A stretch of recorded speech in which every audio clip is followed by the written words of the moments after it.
It is interesting that the range of weapons found in Nepal reflect England's rise to empire during the time of Queen Victoria.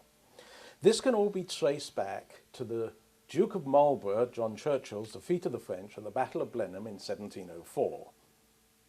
This victory allowed the British to take the lead in colonialism, especially in the subcontinent of India, where a charter had been granted to the East India Company by Queen Elizabeth I in the year 1600. Clive's victories at Plassey in 1757 and Pondicherry in 1761 pretty much left England the dominant player. The empire that was amassed over the next 150 years grew to 40% of the world's landmass, and the Victorian expression, "the sun never sets" on the British Empire, was a reality.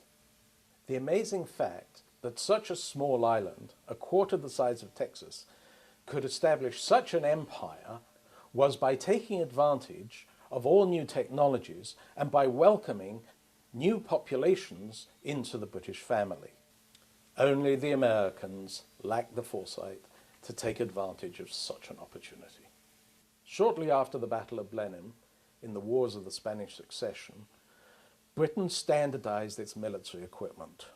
The first musket adopted was the Brown Bess Long Land pattern, a flintlock with a 46-inch barrel. By 1765, this was shortened to 42-inch and was named the Shortland pattern. In 1796, it became a 39-inch barrel and became the India pattern.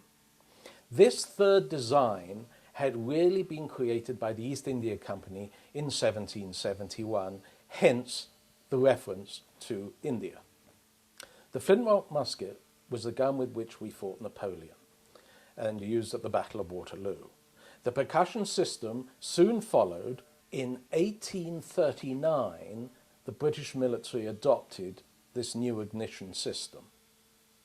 In 1841, there was a great fire at the Tower of London, and almost 400,000 converted Brown Bess muskets to the percussion system were destroyed. So as a result, a replacement pattern known as the Lovell's musket was introduced in 1842.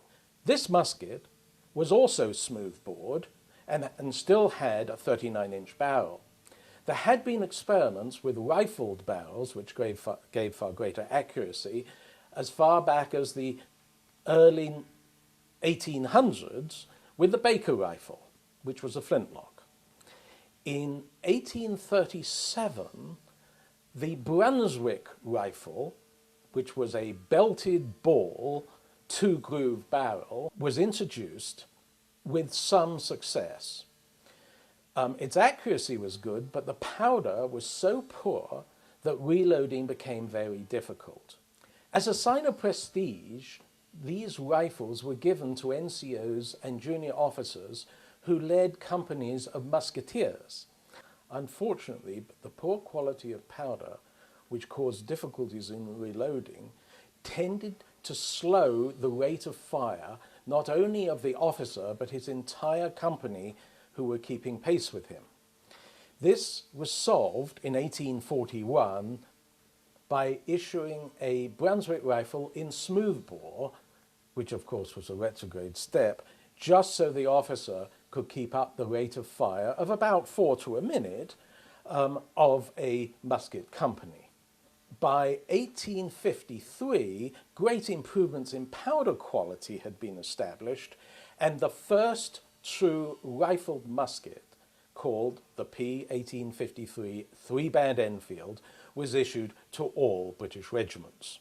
The introduction of the 1853 rifled musket caused many further developments in the 1850s in preparation, maybe, for the American Civil War of the early 1860s. One of the most notable was the American inventor Sharps, who introduced a breech-loading percussion system which was widely used during the American Civil War.